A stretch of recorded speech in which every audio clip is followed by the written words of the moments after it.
ह्या आगाऊबाईच्या अंगावर जळकं लाकूडच पाडते, बघू कशी घाबरत नाही ते, असं चक्क प्रिया म्हणालीये. श्री स्वामी समर्थ प्रेक्षकांनो, होलिका दहनाची पूजा करायला प्रतिमा जेव्हा पुढे येते तर प्रिया तिला मुद्दामच म्हणते की आई, तू अजिबात काळजी करू नकोस, हा मी आहे तुझ्यासोबत. मला माहिती आहे तुला आगीची भीती वाटते ना. प्रतिमा म्हणते, पण मला आता आगीची भीती वाटतच नाही तन्वी. सायली आणि अर्जुनमुळे माझी आगीची भीती पूर्ण गेलीये. तर आता प्रियाला हे ऐकून इतका राग येतो की ती मनातच खूप ईर्षेने असं म्हणते, ही आगाऊ बाई स्वतःला माझी आई म्हणवते आणि मलाच तोंडावर पाडत असते ना. आता बघू आगीला कशी घाबरत नाही ते. हिच्या अंगावर ना जळकं लाकूडच पाडते.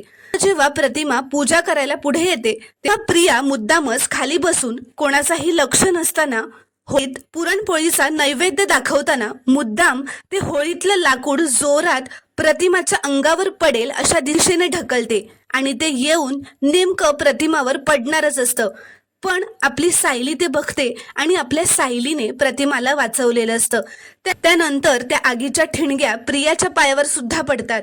पायावर पडल्यावर ती खूपच मोठ्याने ओरडते. तिला खूपच भाजलेलं असतं. तेव्हा अश्विन आता धावतच तिच्या जवळ येतो.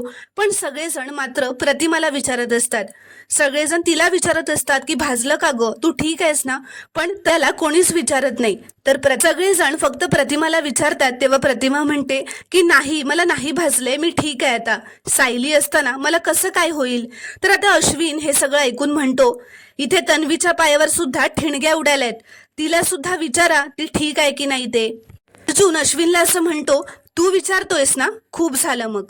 तर पुन्हा सगळेजण होळीला नमस्कार करत असतात, पाया पडत असतात. तेव्हा सायली मनातच म्हणते, माझ्या कुटुंबावर कधीच कुठलं संकट येऊ देऊ नकोस. सगळ्यांना सुखी आणि समाधानी ठेव. ज्याला जे हवं ते मिळू देत.